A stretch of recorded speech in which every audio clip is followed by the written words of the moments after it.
What up, Bulls Nation? Peck here. We got a live CHGO Bulls coming up for y'all right around the corner. And today we are talking all things NBA draft lottery. 'Tis the season. Post the All-Star break, we're going to talk about where the Bulls stand, the teams around them, what happens if the Bulls move up, what happens if the Bulls move down, and what the teams around them might be thinking. That's coming up next.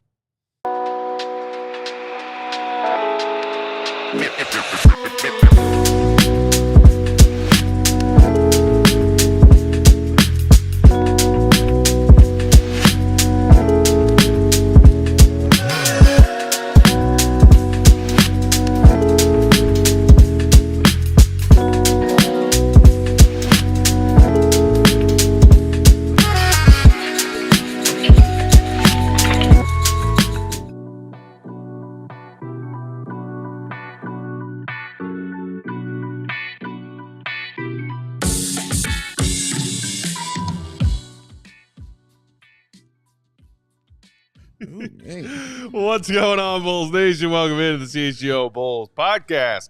Coming to you live from our studios here in West Loop, downtown Chicago. I'm Peck, Bulls _ Peck. That's Big Dave. Bow. BAWL Sports. Bow. Thank you. Will, the GOAT, Gottlieb, perfectly coiffed, Will _ Gottlieb. And the queen of the controls, the one and only Katie Duffy. What up, Katie? Hi. How you feeling, Katie? Good. Good. I'm in a good mood today, but as soon as I said that to Dave, he was like, "What?" Dave walked in here like a total skeptic today. I don't know what's going on. I don't know. Okay, so this is how it goes. He doesn't want me to be happy. I walked in, she got up for a hug. Now, Katie is the person who told me, "Don't touch me ever. I don't like hugs." Okay. And then she saw me giving hugs to everyone and said, "Why don't you give me a hug?" FOMO. And now she's like, when the whole last week when she was stressing out, she said, "I need a hug every day. I'm completely stressed." So when she got up to hug me, I said, "What's wrong? Is something wrong? Because you've only been wanting these hugs when you're stressed." And now I'm the crazy one because I didn't understand all of that insanity. Correct. So yeah, but no, it's cool. I'm Correct. comfortable. I'm comfortable being insane. Just know there's someone more insane than me. Oh, And her name is Katie Duffy. Oh, I thought you were talking about a certain Bulls executive. Oh, well, that too. Oh, wow. I don't know if I put them in my crazy category because I have some logic in mind. You do. Yeah. You got plenty of logic. Yeah, a lot of that. Chock full of logic. Chock full of logic and vitamins. Shout out to everybody hanging out with us. Matty Legend, Skox, Dreads, whole lot of Bull. Dread saying everyone's mentioning. That's right. Shout out to our friends at Sam Adams for graciously dropping off these amazing hoodies. Look, man. These are so soft and cozy. Man, look, Loving I opened them up Ooh. yesterday Mhm. and I put it on just to try it on. That's a big man thing. Just Yeah. gotta make sure it fit. And it hug you in the right places. Sure. So I put it on. I was like, and when I felt that damn fabric over Oof. me, I said, yo, Dude. I can't wait to put this back on. This is the softest hoodie from any of our spokespersons who's given us hoodies. This is the softest one. This is the awesomest It's like one. wearing a cloud. Man, dog. These are amazing. I'm going to wear this again and again and again. And it's not too heavy. Like Yeah. it's light, but also very soft at the Yeah. same time. It's like a hug from me. It really is. Perfect. It's pretty Sweater awesome. weather. And it's also like hoodie season right now. It is. It's no longer single digit freezing temps. Yeah. It's 30 degrees today. Yeah. That's basically 80. That's basically 80. It was sun. The sun was shining. The ice was melting. Oh, come on, baby. It was good stuff going on, It's gonna man. get up into the mid 40s by the end of the weekend. Oh man, this is going in the nice pile. I can't put this in the ladies take a hoodie pile. like this You goes in have the a nice ladies pile. take a hoodie pile? I do. Wow, that is very No, kind that's of because you. women always are stealing my hoodies, I know. and I got sick of it. You so gotta lay down the law. No, thank you. I was like, no, You can borrow this, but I yeah. will expect it back. yeah. Same with t-shirts. Same with that. I'm like, no, get This one. none of them's good. They always This- want my good stuff. This ain't no. Man. Yeah. No, bro. This will Other say on the hoodies. you're not even allowed to borrow it pile. No, you see somebody with this on, we tight. You see a young lady wearing this, we are tight. I promise you. Speaking of our fine friends at Sam Adams, let's kick things off today. Our first segment is going to be What's Brewing? Presented by Sam Adams Yeah. American Light. Yeah. Oh, that sound. Oh. And that taste. Oh. So Oh.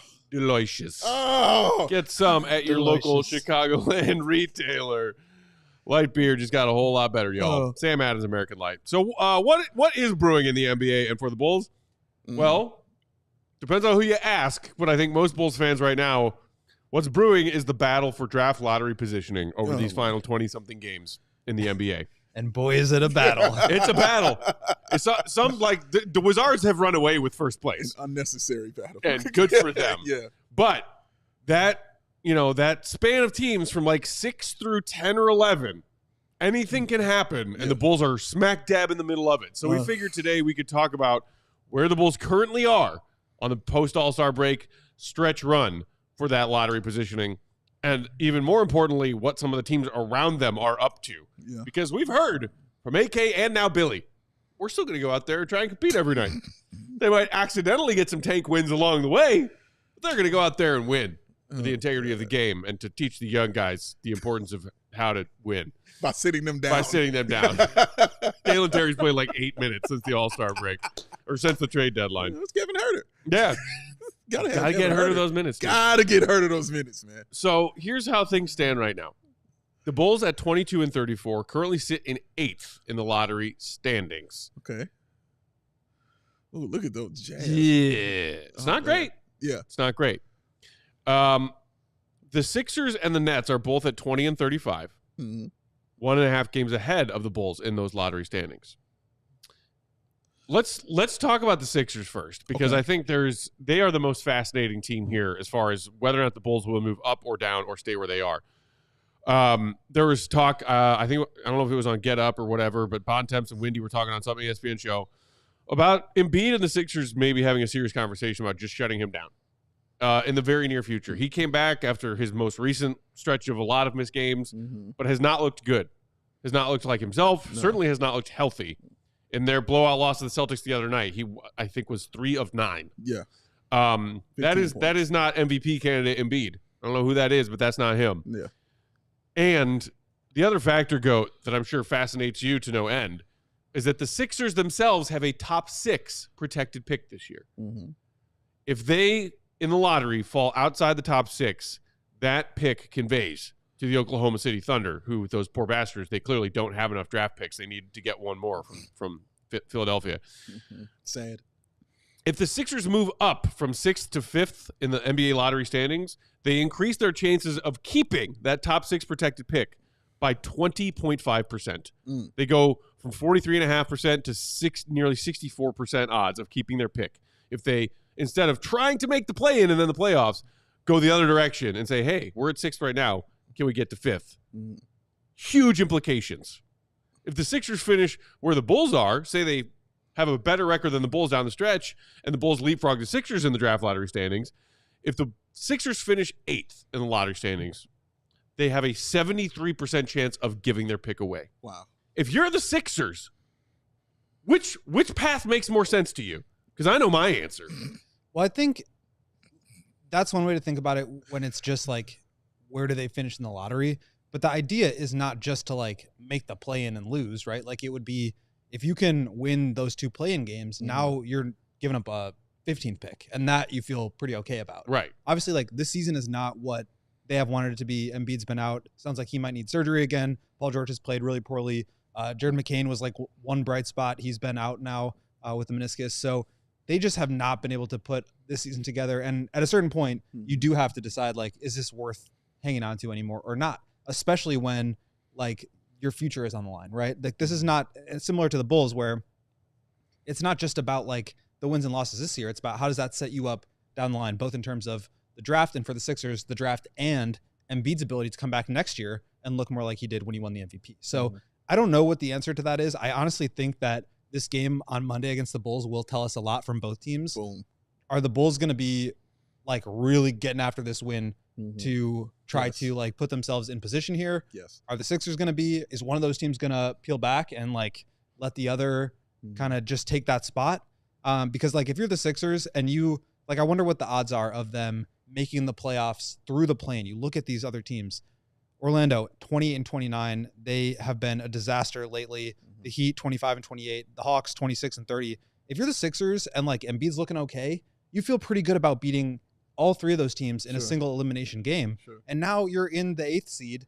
And yeah, you're probably going to lose in the first round, but at least you're giving up the 15th pick and you're building on something because you had a strong end of the year.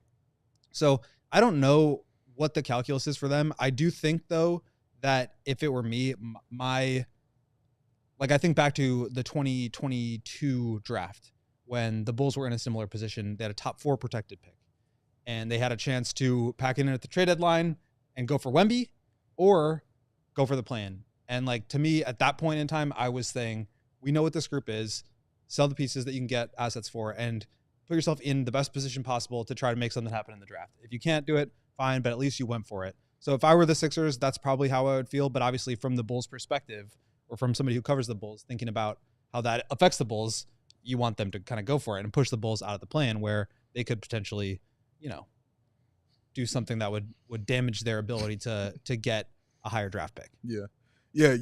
That's exactly what I was going to say as far as it's going to come down to this Monday. That's when we will get all our answers as far as. And then the final game of the year as well. Yeah. That's why I think of it more as a game 6 and not a game 7. Exactly. And it's a great way to put it. Standings. So you'll definitely learn as far as what these teams want to do. I think we have a good idea what the Bulls want to do. We just saw it against the Knicks. So, but against Philly, it will definitely come down to, does Philly really want to go for it? Because even if they try 70%, there's still a game and a half out of this thing. So it's not, it's not like it's not doable for them to go ahead and move up to that 10th spot. The Bulls aren't world beaters. That's why they're at the 10th spot with the record that they have. And Philly is neither. That's why they are where they are with the record they have. But Philly, for me, had a little more upside because I'm like, well, let me see what Paul George, if he gets into it and gets acclimated, back with this. We already know what Maxi's going to do. He's been outstanding for them. And he absolutely kills the Bulls every time he kind of plays them. So I'm interested to see that. But Embiid is the big piece. He's the one. If Embiid is feeling good, and not even great, if Embiid is feeling good, they'll go to the 10th seed. Like, it's going to happen. He's that kind of player. Now, what we saw against Boston definitely wasn't that. Along with the bad shooting, we saw him doing all that flopping around again, falling on the ground, trying to draw those fouls. The refs weren't giving him anything like that. So does that continue? Because if that continues, I'm shutting it down. If I'm Philly, I'm not just going to continue to let you flail yourself to the floor and maybe give you a point where you hurt yourself even further trying to get into a play-in. So I think from the aspect of the talent that Philly has, they would be more inclined to move up than the Bulls would, because if you compound the injuries that the Bulls have, I'm sure we'll get into, if you compound that with what they're doing right now, they're more inclined to fall than Philly is to rise. Brooklyn is also a part of this. I'm sure we'll get into that as well. But, yeah, man, Game 6 is what it's going to be on Monday for this Tankathon standings. And, yeah, I would be glued to that, which is wild to say about a team nobody really wants to a game, I should say. Nobody really wants to watch like that. And then one more piece on that is just like looking bigger picture at what the schedule is down the line. The Sixers have the 28th hardest schedule. So the third easiest schedule remaining in the NBA, 13th in the conference. Let's go. The Bulls have the 18th easiest, the 5th easiest the 5th hardest, in the conference. So it's in the middle. The Sixers schedule the rest of the way is quite significantly easier than the Bulls. But there's obviously other teams factoring there, the Nets and maybe the Raptors as a long shot, who have, I believe, the easiest schedule remaining in the league. So a lot can factor in, but I love the way you put that. This is Game 6. Game 6, bro. Yeah. This is Game 6. I just, Fish saying it's the East, anything can happen. And I think it was, who was talking about Paul George, like you just were, Dave, with the Sixers. Like, it was dread. Paul George should be good enough to get them higher, but he's been so bad. He's been bad. He's at least played more than double the games Embiid has played. That is true. I think Paul George is at 30-something, 35, 36 games played. Embiid's at 18. Like, the dude just has not played. And when he has played, he hasn't looked good. Yeah. That is not a team that, even if they have one of the easier strength of schedules remaining across the league, that I'm just going to pencil in, as you just kind of did, Dave, with like, hey, I know you said if Embiid is Embiid, correct, then they'll go. 70% trying. Right now, it looks like he is not. So they won't necessarily. And, I know Daryl Morey can be a stubborn old mule, and he wants to be competitive. He's mortgages a lot of things all the time to put these star pieces together. A minx. But if one of those teams between the Bulls and the Sixers is going to stubbornly insist upon getting that 10th seed, when weighing the other options and what is at stake for not just this season and maybe a playoff run, but next season and beyond, I'm giving Daryl Morey the benefit of the doubt that he knows what's what. If I can have a 73% chance of giving my pick away by jumping up to the play-in tournament, or essentially almost doubling my likelihood of keeping a top 6 protected pick by, finishing out the tank. Yeah. The answer is obvious which one he should do. Do you want a top 6 pick next in this upcoming draft, or do you want to go to the play-in tournament? It's ludicrous why he would choose one over the other. We've got to take our first break right there. When we come back, we will continue to dive into this. Dave, you mentioned the Nets who are right there with Philly. I also want to talk about the Spurs because they now are a very fascinating piece of this lottery puzzle as well. We will get to all of that on the other side. While we are sharing these ads, you know what to do. Hit that like button if you haven't done it already. Today's show brought to you by Lucy. Are you looking to level up your nicotine routine? Then check out the fine variety of products at Lucy. It's 100% pure nicotine and always tobacco-free. Lucy Breakers are nicotine pouches with a little extra surprise. Each pouch holds a capsule that can be broken open to release extra flavor and hydration. Set yourself up with a subscription and have Lucy delivered straight to your door, just like I do. Got my Lucy pouch right here, my Lucy Breakers, my reliable, delicious little nicotine bursts of joy. Try all the different flavors, or maybe you already know what you kind of like. They got espresso for you coffee lovers. This is apple ice, my favorite flavor. Check out berry citrus. All kinds of wonderful flavors. And they offer regular pouches, the breakers that are pouches with a little extra burst, and gum if you are a more traditional nicotine gum chewer. It is a wonderful product. I vouch for it. I'm a former smoker. I am no longer a smoker, and these Lucy pouches and these Lucy Breakers have been a godsend to me. They also come in a variety of strengths as far as the milligrams of nicotine in each piece of gum, pouch, or breaker. So wherever you are with your nicotine habit, they've got exactly the perfect product for you. Level up your nicotine routine with Lucy. Go to lucy.co/CHGO and use promo code CHGO2025 to get 20% off your first order. Again, that is lucy.co, promo code CHGO2025 to get 20% off. And Lucy has a 30-day refund policy if you change your mind. And here comes the fine print. Lucy products are only for adults of legal age, and every order is age verified. Warning, this product contains nicotine. Nicotine is an addictive chemical. Go ahead and chill out and take a sip of that, man. Oh, please. Yeah. Don't have to tell me twice. There it is. Look at the joy that just radiated from his face right there, ladies and gentlemen. Oh, it's only one thing that's doing that, and it's also giving him a hug. Because it's Samuel Adams, ladies and gents. Light beer just got so much better, and so did fashion. So cozy. Oh, it's so cozy. Introducing Sam Adams American Light. It's clean, it's crisp, it's super easy to drink and wear. Light beer that is made right. Light beer shouldn't feel like a compromise, y'all. It should be cool. It should be awesome. An American classic so smooth, you'll want to crack open another one. And another one. And another one. And another one. It's always Sam season, y'all. Hoodie season might go out, but it's always Sam season. So light beer just got better. Didn't I tell you that? I'm going to tell you again, because that's what happened. Grab some Sam Adams American Light. It is available right now at select Chicago retailers like that West Loop Market down the street.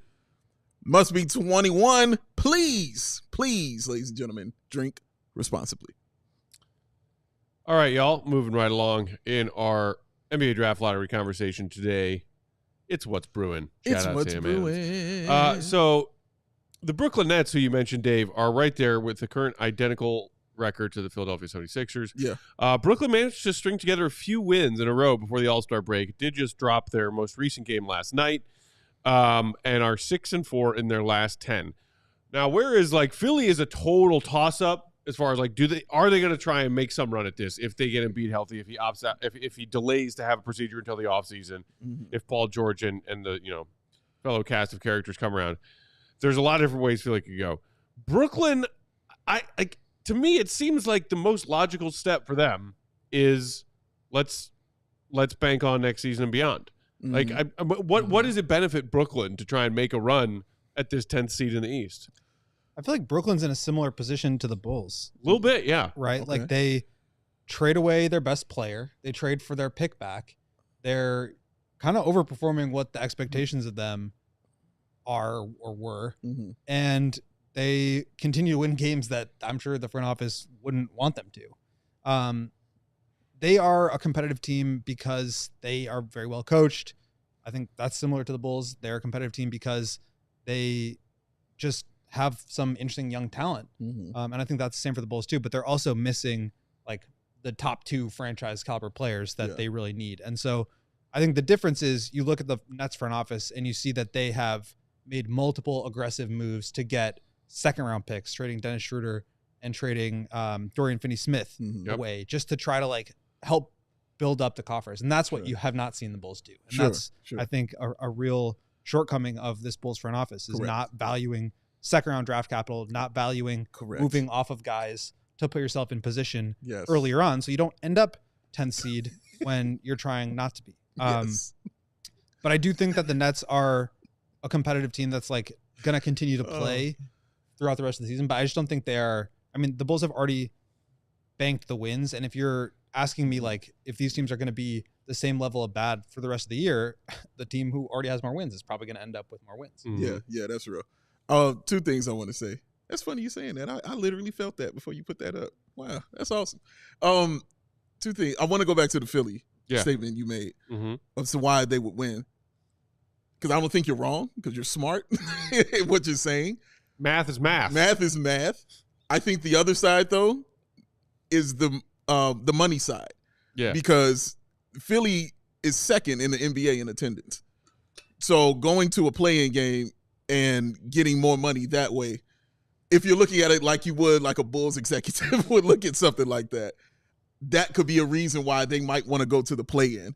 And like you said, if Embiid is Embiid and doing his thing, none of those teams scare you that you're playing in the play-in. So there's a possibility that they could make a first-round appearance, which would mean more attendance for them and making some more money.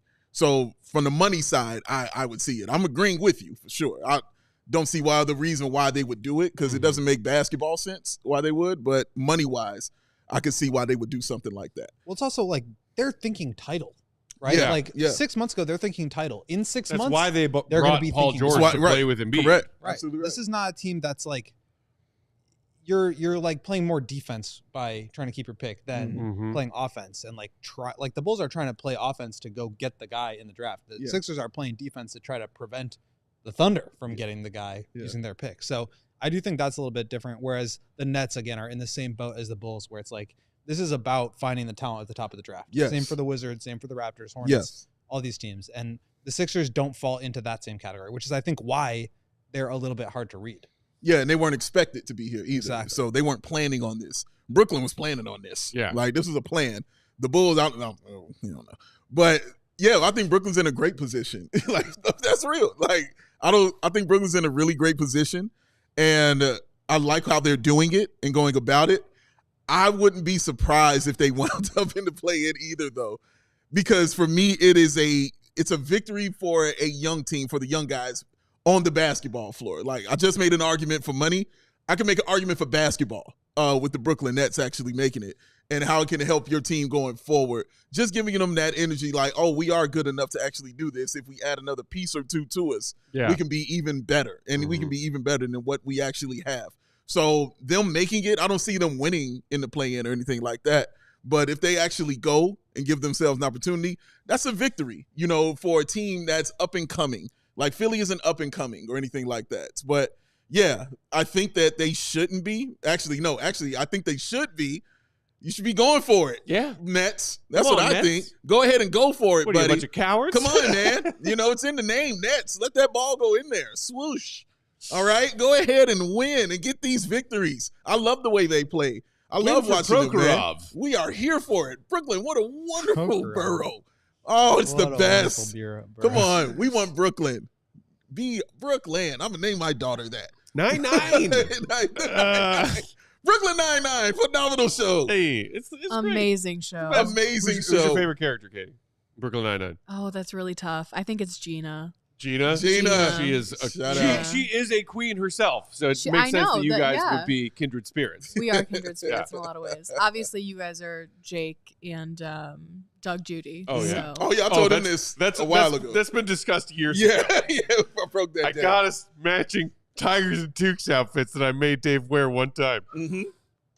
Yeah. One time. Yeah. Actually, no, I wore it twice. Did you? Remember the other time I wore it because I said I would. I can't remember why, but I said I would come on the show and wear this, and I wore it for an entire show. I need do photos. You still have it, or did you give it to Goodwill? Oh, no, I still have it. Okay, I still have it. Because I still got mine hanging in my closet. It's in the garage, but I still have it. It's in the garage. Collecting dust. Yeah, tons of it. But I still have it. It's a great outfit. Absolutely.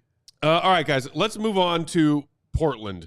I feel like, so obviously there's still the element of, hey, this team owes the Bulls a first-round pick from that Lowry sign-in trade that also involved, obviously, Portland. It is lottery protected, aka top 14 protected. Mm-hmm. The Blazers are not in any risk of conveying that pick to the Bulls this year. Mm-hmm. The Blazers are at 23 and 33, a game behind the Bulls in the lottery standings, right there on their heels. The Blazers out of nowhere went on that tear. What did they win? Like 9 out of 10 games or something crazy? Yeah, shout out to them. And then after that happened, they have now lost 4 straight. So whereas the Blazers leapfrogged the Bulls win-loss record-wise and currently have one more win than the Bulls. I don't know if as a Bulls fan I feel confident or at all comfortable that Blazers team is going to finish this season with a better record than the Bulls. And you shouldn't feel that way. Like, there's no reason to, especially with them being in the West. We haven't even gotten to the Spurs yet, and here is already a Western Conference team that is a very real threat to leapfrog the Bulls in the lottery standing. Because look at it this way, too. Like, it wasn't like the Blazers were expected to win any kind of games in a row. No. So them going on that run, you're shocked about it. You're surprised about it. They had themselves a little Nico Mirotic era. It was yes, they did. Kicked off by their win against the Bulls. Yes, he did. We helped you out. Here's their next couple of games. They've got a kind of hilarious schedule up ahead. Okay, they got Charlotte, Utah, Washington, Brooklyn. That could be 4 straight dubs. That Brooklyn one, that's a playoff. Come on, Blazers. And then Philly, Boston, OKC, Detroit, Golden State, New York, and then Toronto, Washington again. So it fluctuates, but they could go 6-6 in that stretch. If they go 6-6 and they get up to 29 wins, that could be the margins here are really slim. Yes. 6 more wins could vault you. And here's the thing about the West. They have no fear about getting into the play-in. Zero. No. The Bulls have fear of getting into the play-in. Correct. Or they should. We have it. Yes. No, they have hopes and dreams of getting into the play-in. So the difference for them is 7th, 8th, or 9th seed. But they're not maybe we sneak into the play-in and then accidentally win 2 play-in games and now we're at the 15th pick and we're giving up our pick to the Bulls. Yeah. The Bulls are in more severe waters with that. Yes. Choppier waters. And again, turning away life rafts while they're in those waters. So, yeah, man, I wouldn't put my money on Portland. Shout out to them and how they've been playing. Shout out to Chauncey Billups for getting them to that. They have some talent for sure, obviously, on their team. And we'll just see how it comes together for them, man. This last stretch is going to be interesting. This is the fun way to watch basketball when your team is what it is right now. Who's worse? You know what I mean? Who wants to be worse than us? Who wants to be better than us? That's what we're looking at. And, yeah, the Trailblazers are definitely in the running. And that phantom pick that the Bulls will never, ever get. No. Well, they'll get it. It'll just be a second round. Yeah. They'll trade it. They don't want that. And then so right there behind Portland is the San Antonio Spurs. Adult. He's old. Yes, he is, without a doubt. Thank you. No, I said Terry because Terry's still fun while being serious. I thought about Terry. I thought about that, but then Holt, though. But I'm Holt. Will does not. He does not talk like that, though. Will's real. Yes, but there's a certain element to his vibe that is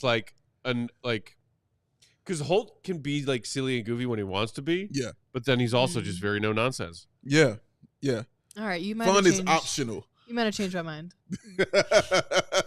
Do you have a corgi named Cheddar?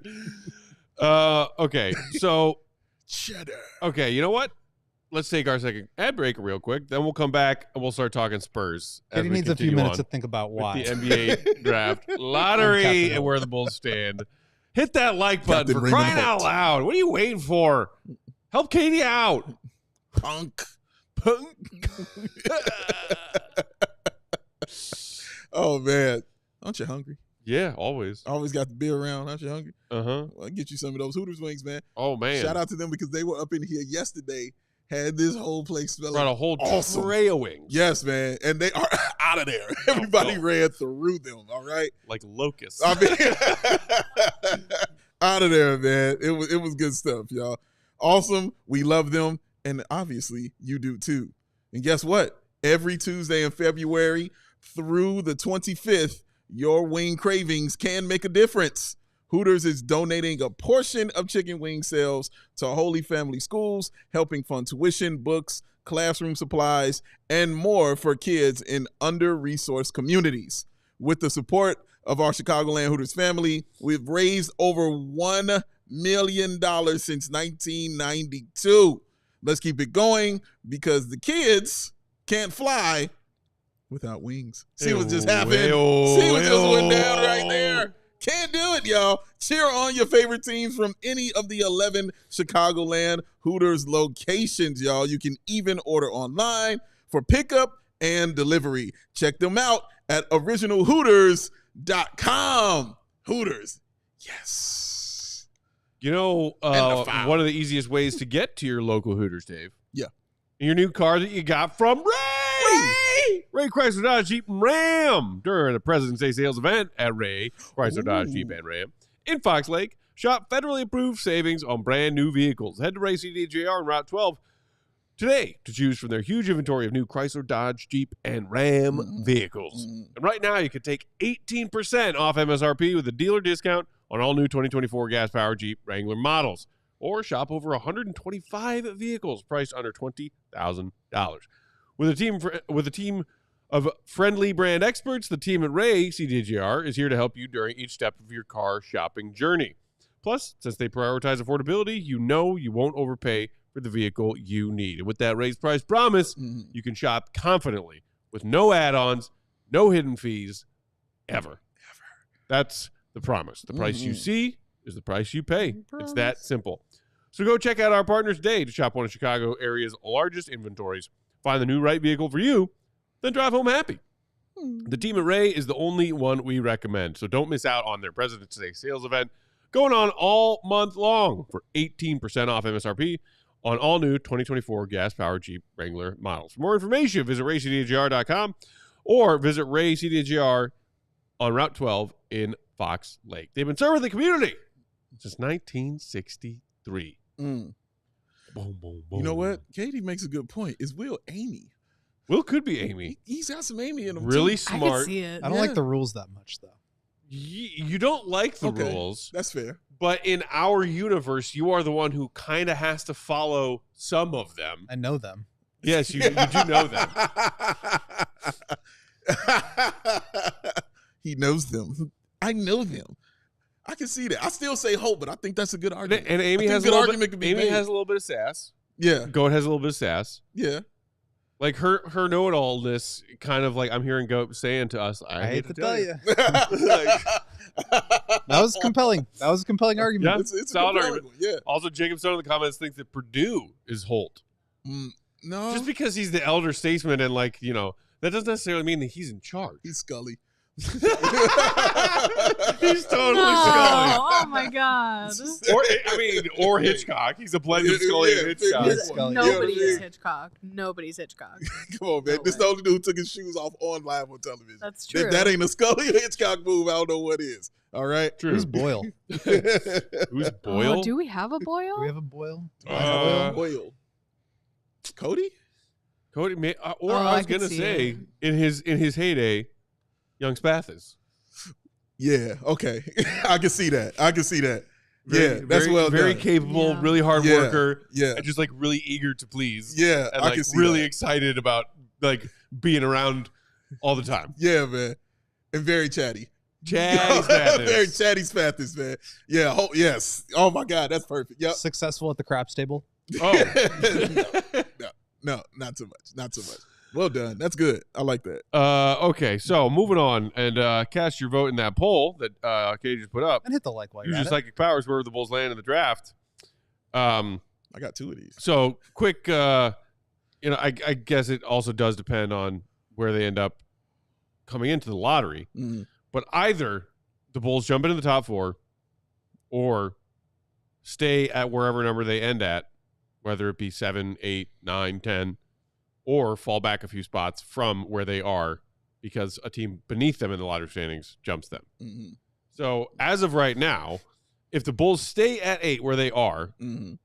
they could not, theoretically, land at 5, 6, or 7 in the lottery. Right. They could jump into the top 4 or stay at 8 or fall to 9, 10, or 11. There you see some of those odds. If the Bulls, and so like that's, I don't know about you guys. I'm looking at this realistically, like best case scenario, one of these teams, Philly or Brooklyn, Yeah. outpaces the Bulls and wins down the stretch, and the Bulls move from 8th to 7th. I think it is very, very unlikely that the Bulls manage to climb all the way to 6th in the lottery standings, because that means some combination of like Brooklyn, Philly, and Toronto. Mm-hmm. 2 of those 3 Mm-hmm. would have to outpace the Bulls and wins down the final haul. And I just don't see that happening. Maybe one of those teams. 2 of the 3 of them, I don't see that.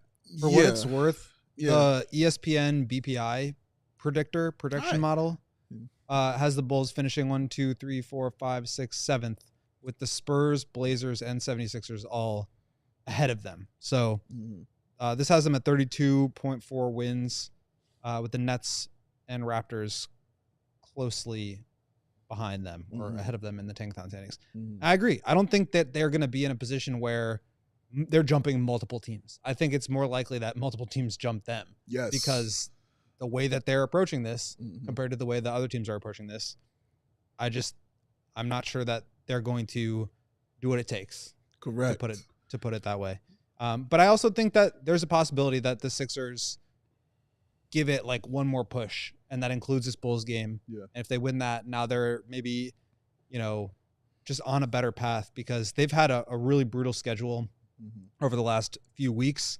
And obviously the health has not been beneficial for them. And so if they can start to put together a little bit of a run, I think that's the team that you could consider like pushing the Bulls out of the play-in and jumping them in the Tankathon. I don't really see it with the Nets or the Raptors, even though the Raptors have the easiest schedule left in the league. Yeah, and the Raptors do give the Bulls fits when they play them.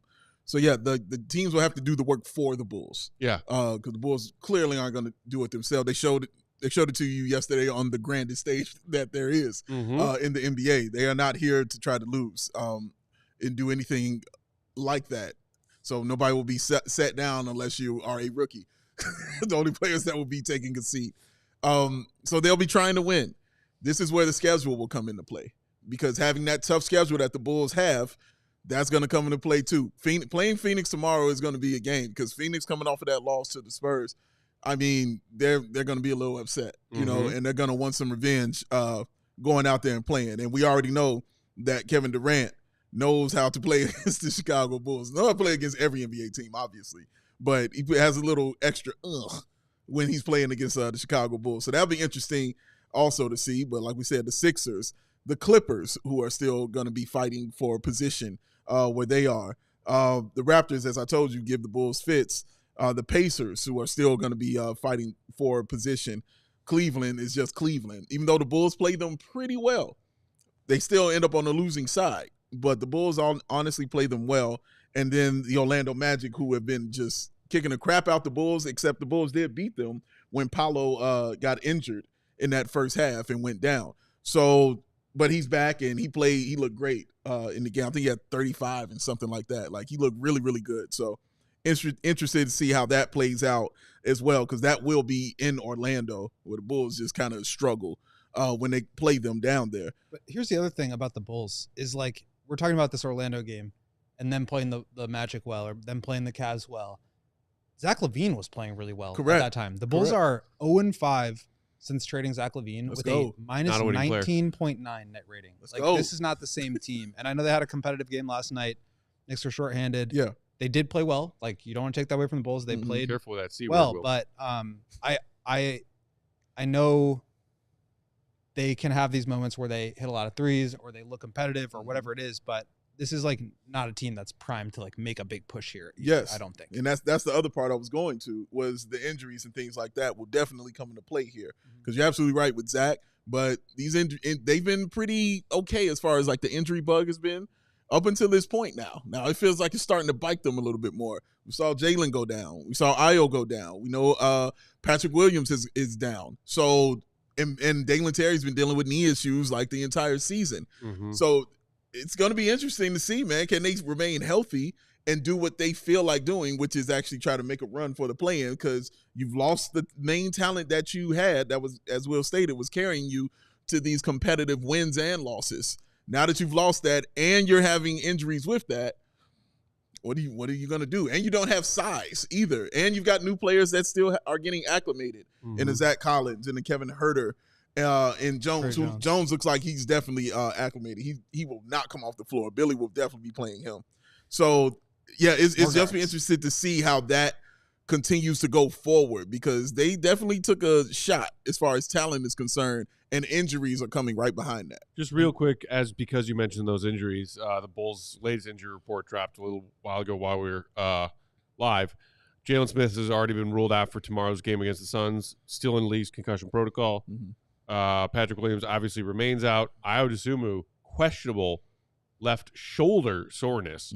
We were talking a little bit earlier. It looked like he may have hurt his wrist towards the end of that game last night against the Knicks. They're calling it a shoulder injury for Ayo. He is questionable to play tomorrow night. Okay. But you mentioned that Sun-Spurs game, Dave. Yeah. So let's just spend another minute or two talking about the San Antonio team, where they are. So they're 3.5 games back of the Bulls in the lottery standings right now, a.k.a. 24 and 29, a better record than the Bulls. They're 4-6 in their last 10.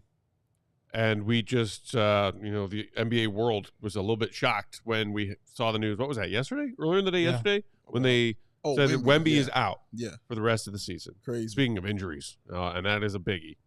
Hopefully, not something that will be a recurring issue when you're talking about players dealing with blood clot issues, because those can be scary. Very. We know that they've, put the final chapter on a lot of careers. Chris Bosh. Exactly. Case in point. But either way, and hopefully assuming Wemby comes back healthy next season, how much do you believe his void will impact the Spurs? Because people have, of course, since that news, while saying, hope everything goes well for Wemby, do you think the Spurs can try and pull off what they did the season when David Robinson got hurt? D-Rob is out. Our team is not going to win the chip this year. Let's steer down. Hey, look, we found ourselves a Tim Duncan. Twin Towers. Boom, champions. Here's the other part of that. It wasn't just David Robinson. It was also Sean Elliott. For sure. Who was a huge piece for that team. He was their number 2 guy. Right. So the Spurs don't have that issue here this time. Right. Wemby going down definitely hurts and definitely impacts your defense, but still having CP3, still having De'Aaron Fox out there. And that's what some have said is like, well, they still got Chris Paul. They just got De'Aaron Fox in the trade. They're not going to tank. And it's like, okay, they might not purposefully steer towards a tank aggressively. Correct. But you're still losing the DPOY, default guy who was also giving you 25 points a game. No question it's going to impact from your starting 5. Yeah, you'd be a fool to think it wouldn't impact your team. It's going to impact them on both sides of the floor, even though he is a defensive player of the year. It's easy. Tossing the ball to a 7'5" dude that's very easy. So it's going to impact your offense and defense as well. But guys like Chris Paul don't do that. What if they buy him out? Like right now, that's not a Spurs move to me. But it could be a Chris Paul request. I mean, I heard Nate Duncan talking about this. I think the deadline for when a guy who was bought out to sign with a new team and still be on the playoff roster is March 1st. So they have a little bit of time there. Okay. He's on an expiring contract. Come on. If you're Chris Paul, you're 39 years old. You lose the player that you came there to play with. Yeah. I don't know. Maybe he wants to go get a buyout and play with the Lakers or play with, any other team that has a real chance to compete at a high level, because his career is in its twilight years. Yeah. And he doesn't have that much more time left. If I was him, I wouldn't want to finish out this season with the Spurs, who are not going anywhere without Wembanyama. That doesn't, I hear you. I don't think that doesn't sound like Chris Paul to me. It's not like Steph, who's been with the Warriors his whole career. I mean, he's been bouncing around. He's been bouncing around, and he chose the Spurs. He could have chose any other team to go to, but he went to the Spurs. It wasn't like they were going to be winning a championship or something this year. So I don't know if that's in his mind. Yeah. Like, go win the title, because it wasn't in his mind when he signed with them. And then it would have to be a team that actually wants him on their roster. Obviously, a team that needs a starting point guard on their roster. Like, the Lakers don't need that. Luka don't need nobody else in the way of what he's trying to do. Sure. So, yeah, he do his thing. So, yeah, I think Chris Paul always felt like a guy who would stay there and kind of stick it out. I think of OKC when I think of that, like a team that wasn't predicted to do anything, that he actually got to a playoff game along with Billy Donovan, the SGA, and those guys. Got to a playoff series, excuse me. So I think he would stick it out and maybe want to also mentor a guy like De'Aaron Fox, who is your future mentor, a guy like Stephon Castle, who is also your future on that team. I forgot to mention Stephon Castle. Oh, my God. It's another great player that they have. Keldon Johnson, I believe, is still there with them. Also, he's very, very solid. Mini Dennis Rodman is still there. So he's very solid. Sohan. Yeah, like that's still for me a formidable team. Obviously taking a loss and a huge chunk out of them, but as far as like a buy, it never felt like a Chris Paul move to me. Not that it's a right one or a wrong one, Will. It never felt like something he would do. Yeah, I just mean like it's a possibility. And if you buy out Chris Paul and maybe De'Aaron Fox gets a hamstring, now you're cooking. Now you're free falling. It's good. Now you're cooking. And I do think that like the bottom 10 is pretty solidified. Okay. In terms of like which are the teams that are going to be in the bottom 10 in the draft this year. Because it is worth noting that teams 11 through 15 currently in the lottery standings, Atlanta, Phoenix, Sacramento, Golden State, Miami, all owe their first round picks this year without protections. So they are all going for it because it makes no sense for them to steer towards a tank. Yeah. They're incentivized, and they are just far ahead of, like, they're, right. The Hawks are 3 games ahead of the Bulls. Or, I'm sorry, 4 games ahead of the Bulls, 3 games ahead of the Blazers. A little bit closer to the Spurs, who, as we've just been talking about, have some downside slipping. But Atlanta's going to that play-in tournament. Slippage. It is their forever destiny for the Atlanta Hawks to be in the play-in tournament. Yeah, that forever. Logic. Forever destiny. Now, with that logic, it'll be us against the Atlanta Hawks in the play-in, and then we'll get the number 7 pick. It's not our forever destiny, it's Atlanta's. I'm clinging to that hope for now. Hope and luck, baby. That's what we riding with, baby. Hope and luck. Help us out. Sorry to cut you off, Will, but what were you saying? Like, just that I just think that's kind of... That 10 is going to be that 10. Exactly. And it's more about where they finish within that. And then you look at the tiers, and it's like Washington, I think, has pretty much locked up the worst record in the league at this point. Shout out. I mean, they've won 9 games this year. 45. 3.5 games better in the tankathon order than the second place Pelicans.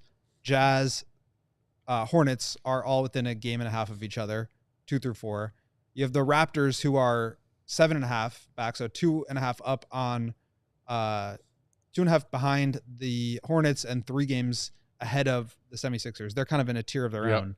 And then you have the Nets, Bulls, Sixers, Blazers in that 6 through 9 category. And so the Bulls are just going to be trying to be at the top of that. Yeah. So, or at least they should be. Knowing at least they should be. I think this window is shrinking a little bit as far as the range of where the Bulls could end up in this lottery, in these lottery standings. So let's talk about what is at stake percentages-wise. Starting with the optimistic side of things. Okay. Let's say either the Bulls stay where they are at 8th, or maybe one team, whether it be the Sixers or somebody else, leapfrogs them to make the 10th seed in the East and get to the play-in tournament, and the Bulls move to 7th in the lottery standings. Let's go. So if they stay at 8th, I don't know if you have those numbers, Katie, you want to throw them up there. Their odds at picking 1 through 4, a 6% chance, a flat 6% chance at landing the number 1 overall pick, a.k.a. Cooper Flagg. And then if you add up the percentages at 2, 3, and 4, plus the 6% odds at 1, you're looking at a roughly 26% combined chance to jump from 8 into the top 4. Okay. 26%. It's not terrible. 1 out of every 4 roll of dice. I'll take that. Yeah. But if, in my opinion, best case scenario, they manage to move from 8th to 7th in these lottery standings, then you're talking about an 8.2% chance at the number 1 overall pick and closer to like a 34, 35% chance of jumping into the overall top 4. Mm-hmm. Please, please, please give me 34% over 25%. Yeah. I like the bigger number. And then when you're talking about picking, 8 through 11 or 7 through 10 from those spots, it is what it is. If they stay at 8, they've got a 34.5% chance to pick at 8, but they've also got nearly a 40% chance of falling back to pick 9th or 10th. Mm. And then same thing, if they move up to 7th, it's a little less gross. They have an 18.7% chance of staying at 7th. They've got a 33% chance of falling one spot down to 8, 12.5% to fall all the way to 9, and just barely 1.3% chance to fall all the way down to 10. So those are your best case scenarios, obviously, when you're looking at number 1 overall pick and jumping into the top 4. Mm-hmm. It's not terrible where they are at 8 right now. Mm-hmm. There's real mathematical chances that they can jump into the top 4 and maybe even snag that number 1 pick. But the numbers are considerably better. Yeah. If they find a way to get from 8 to 7. Yeah. That's the hope. What was the Bulls percentage when they got the number 4 pick for Patrick Williams? I'm curious about that. Off the top of my head. I need to know that because they definitely I believe jumped that was into that top 4. I believe that was before the lottery odds were flattened. Okay. Is that right? No, the lottery odds were flattened in 2019, and that was Okay, so 2020. it's after. Okay. Yeah.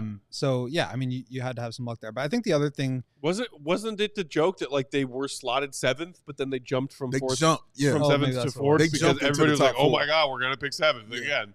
So then here, let me just look that up. Yeah, they definitely jumped So if into they the were top 4. 7th and they jumped into the top 4, they had an 8.5% chance. Okay. There it is. And that's I think that's like, I think obviously like Cooper's number 1. I think Sure. Harper's number 2. 3, probably Ace, but you can make an argument for You can make an argument. Kasparis, and you can make an argument for VJ. Mm-hmm. Like that 3, 4, Let 'em 5 fall, baby. range is going to be very valuable. But I Yes. think the other consideration here is the amount of time left in the season Yeah. and the amount of games that they have against some of these other teams that are that they're competing with. So 26 games left. I mean, if you think about it in terms of how many wins the Bulls are going to have this year, let's say they go, I don't know, what do we think is like a 26 games left? What do we think is like a record that they could have? 1 in 25. 10 and 16, 8 and They 18, better not be 10 and I don't 16. see. Yeah. 8 and let's 18, let's say Single digit wins I see. For 7 and 19. 7 and 19. That's would what I'd be cool with. That would That's be nice. 29 wins. And so if you look at the Sixers, they then have to win 10 out of their remaining 27 games. Oh, I So believe 10 they and 17. They can do They that. can do that. They could do it. And With the the schedule Nets, too. same thing. They would have to win 10. I believe in the Nets. The Raptors would have to win 13, which I think is probably out of the range of probabilities for them, just because like Brandon Ingram does not sound like he's on his way back anytime soon. Chilling. Uh, Signed his contract. And they, I think like and he's hurt. their whole plan was, okay, we got Scotty Barnes, we got Quickly, we got some other nice young players. Mm-hmm. Let's get one more. Now you bring in Ingram, and now Yes. we're starting to cook. So, I mean, it really, I think, is the Sixers and the Nets here. And the Bulls have 2 games left against the Sixers. You mentioned Game 6 on Monday. Mhm. Game 7 is Game 82 of the season. That's a game That 7. could be just a hilarious That's a way, game 7. a playing game in itself. But the Sixers have already beaten the Bulls twice this year. So True. if the Bulls lose on Monday, the Sixers will have won the season series. If those two teams tie, the Sixers have the tiebreaker. They would jump them. The Nets are 1-1 against the Bulls this year.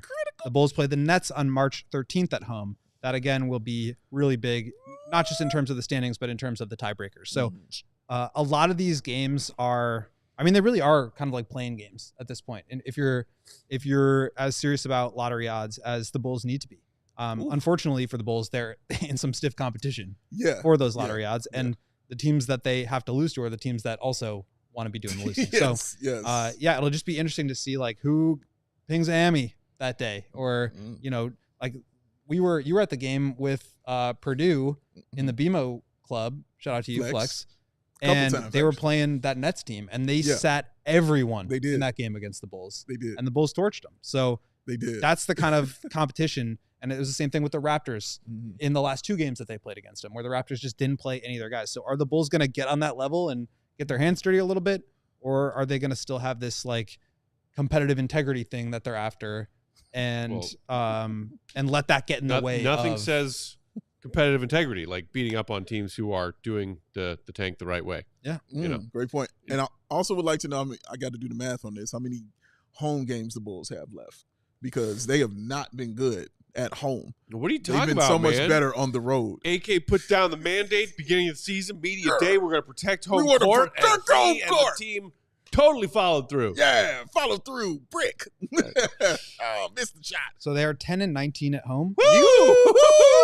Success. which is 29 games, which means they have 12 more. 12 home games left, Or including no, this 11 more. 11. One on Saturday. Home games, and then they are 12-15 on the road, which means they played 27 games, which means they have 14 more. Damn. So more So road more games games on the than road. home games.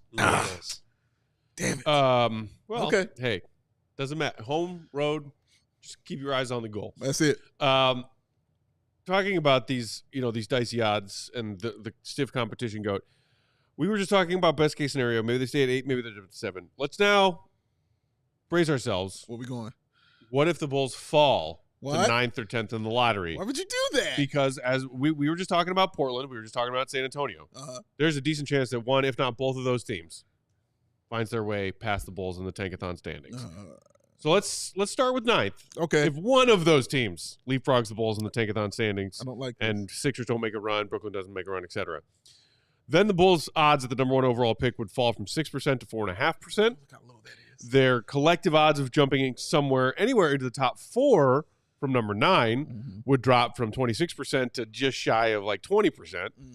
And then the back end of that, their odds of picking somewhere 9 through 12 are substantial and heavy, with a over 50% chance, 50.7, at staying and picking at 9, 26% falling one spot to pick at 10. Then if you take it a step further, and if the Bulls get leapfrogged by 2 teams in the lottery standings and fall from 8th to 10th, then your odds of that number 1 overall pick fall from 4.5% to 3%. Your odds collectively of jumping from 10 into the top 4 get you around 13%. Not great. And then, again, very similar to 9th, but at 10, your odds are even greater to stay where you are at 10, 6% and 19% to fall a spot to 11. All of those numbers, like in either direction, in any direction, should tell the Bulls, swim down. Swim freaking down. I know that you treasure think down there. you're close to having your beautifully assembled 9 or 10 very good players roster. You're wrong. You don't. Please swim down. Please swim down. I want the numbers attached to those lottery balls to go up as much as possible. Oh, man. Hashtag tanking doesn't work. It's the Bulls' best shot right now. Yeah. Grossly true, but true. It is their best shot right now. And other teams around them, there are other fish swimming down. Yeah. Swim down faster, Bulls. You can do it. I beg of you, You can swim down faster. Just keep going, man. You can do it. Like Mr. Bill said, please don't talk Bulls at 9. Oh, God, I can't handle that. I mean, they're closer to 9 right now than they are to 7. Oh, I like how you said don't talk it. Will just said I'm going to slap him. I hate to tell you. The truth, because I hate to He tell hates to tell you. I just think that there's like this idea of like you can only catch the teams in front of you, but like the threat of the teams behind you is just as real. Yeah. All the threats are real for the Chicago Especially when Bulls. our front office executive and our head coach have both been on the record in the last week and a half saying, we're gunning for those playoffs, baby. To the top. Stop it. Don't do it. It's not my job to develop young talent and AKA play them. It's my job to go out there and win games. And hey, we believe that making the play-in and even the playoffs is achievable. Those were things said by our head coach and our VP of basketball ops, respectively, within the last 10 days. And he'll be evaluating in the next 30 games. I can't do it. Drink some Sam Adams, sir. Get that. Grab the can. Do it. Grab the can. I Stats. can't do it. Stats. These 26 Ks are going to kill me. They're really going to kill me. You think so? No, I don't know. I think you'll make it. I think you'll be strong. Okay, I feel better now. We'll go Gottlieb has, go cover the team like that. Like, and he's still strong. He's still standing. Well, he can do it, Coach man. Stronger than me. Well, I hate to tell you. I think you can do it, man. The Bulls, they need help from people around them because they're not going to do it themselves. And they need the luck. Why? Because we deserve the luck. We deserve the hope. Did you just hear the screams and cries from this young man over here? It's because he's a Bulls fan, ladies and gentlemen. And a Bulls fan that has been suffering for years. He just wants his team to be good. He just wants his team in the playoffs so he can watch them and cheer for them and say, yay, I like this. Winning is fun. That's all he wants. He just wants to be able to brag about it, talk crap to other teams because those are the teams we would have to play. Those are fun things to do. But it seems like they want to go about it in this weird kind of way that's just going to continue to have them losing. And that's why he is sad, and that's why I am sad. But, man, we deserve it. I'm sorry. We deserve – that's why all the hope and luck is for us. Bulls fans, for y'all. You deserve to watch a winner. You have suffered for so long, and you continue to show up time after time, day after day. You continue to do it. You deserve a winner. So this is all we got. So we are wishing for the hope. We are wishing for the luck for this team so they can fall into something because they're not going to pick it themselves. They have to fall ass backwards into it like they're Kramer. So this has to be the way. We are all about this draft. We deserve this hope and luck, Bulls Nation. You deserve it. Let's go get it. If you're lost and you look, you will find me. Time after time. Time after time.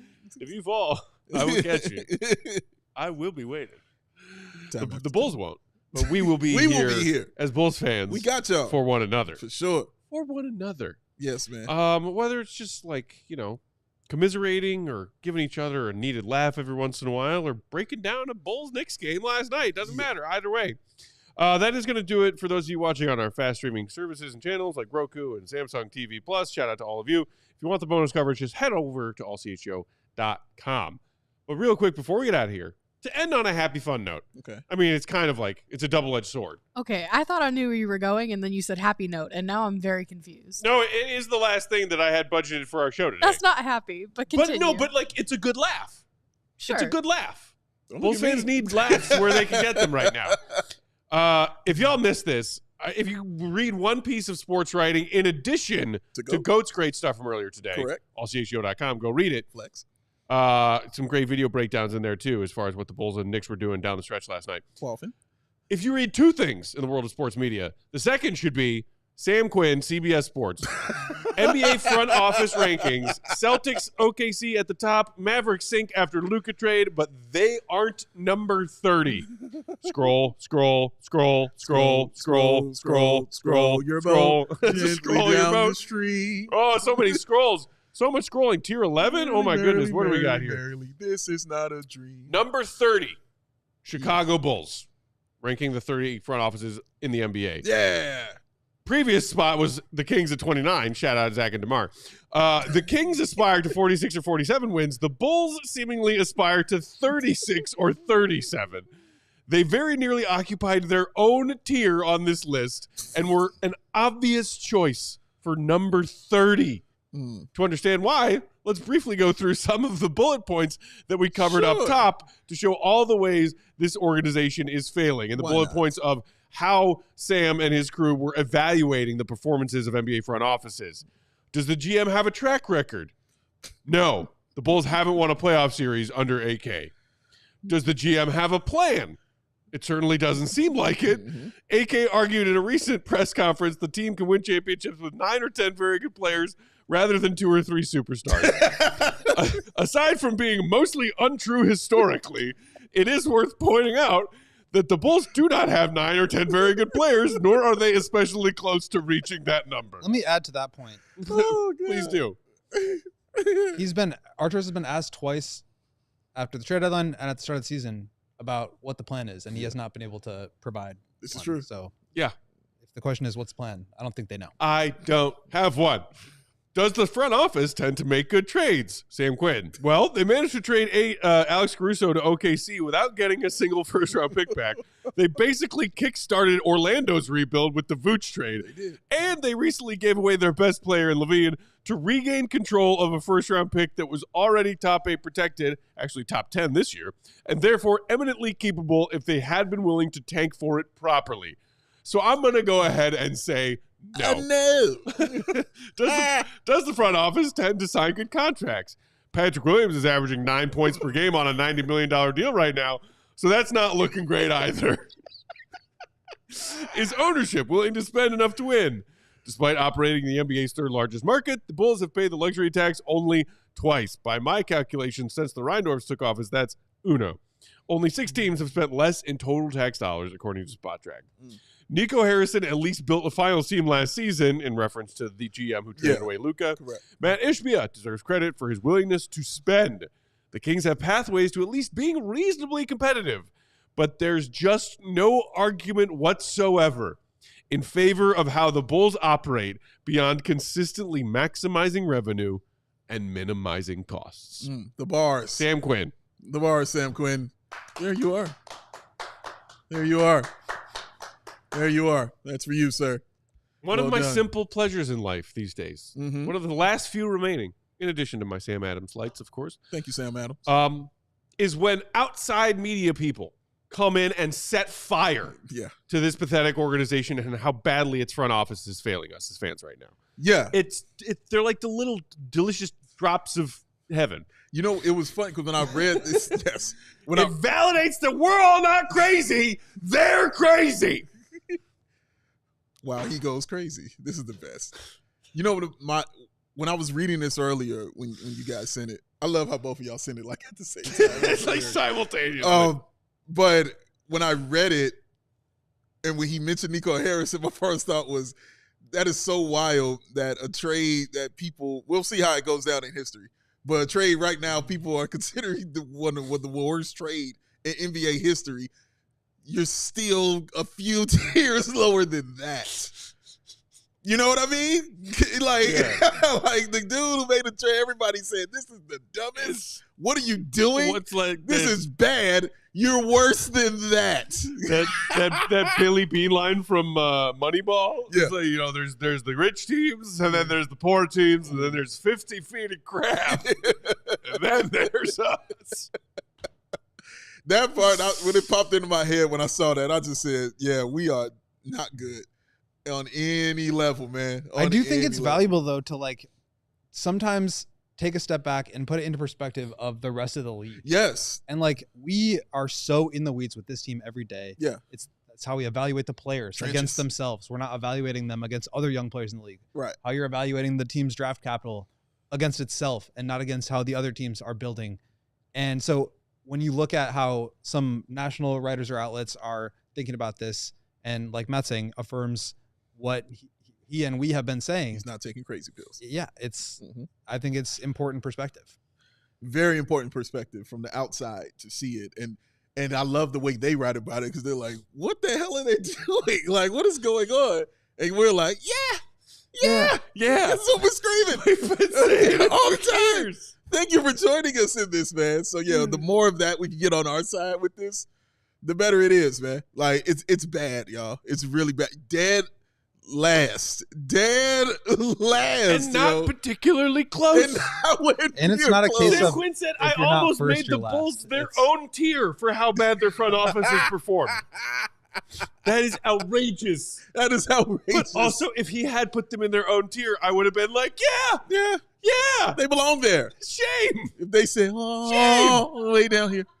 Yeah, you're that bad. You're bad. You burnt. Like, all of Swim it is down, tough. Bulls. Swim down. It's tough, man. I hope they're seeing these things and reading it.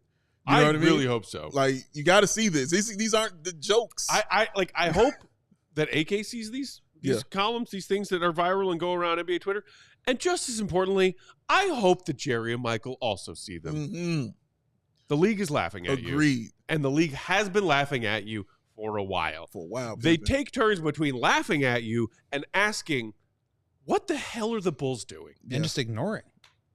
That's what I feel like it mostly is. Just people either come out of the woodwork to make fun of the Bulls' inactivity or make fun of a trade they did, and then nobody talks about them for a while. What are you talking about, Goat? 6-time world champions. The league still has great respect for the Chicago Bulls. That's like what that was part of the reason why they moved on from Gar and Pax and brought in AK in the first place, was to get them out of that situation. Yeah.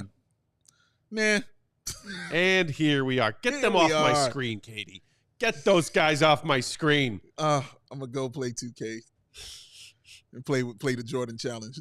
That's all I'm gonna do. That sounds good. It's the only thing that keeps me sane here. I'm gonna go have a drinking contest with Pat. Nice. He called me out. He called me out on Twitter saying that I called him out. I was like, hey man. He calls you out on Twitter? Yeah. He clipped that piece of our pregame show from yesterday when we were talking about it. Oh, okay. Our drinking competition. Oh, Pat. Start practicing. Our guy Chatty Spath is weighed in. Oh yeah? Yeah. What did Chatty say? He chose me. Yeah. He's seen you in action. Yeah. Joey ain't no dummy. He said, I still haven't finished that term paper, but I know what I'm saying to this question.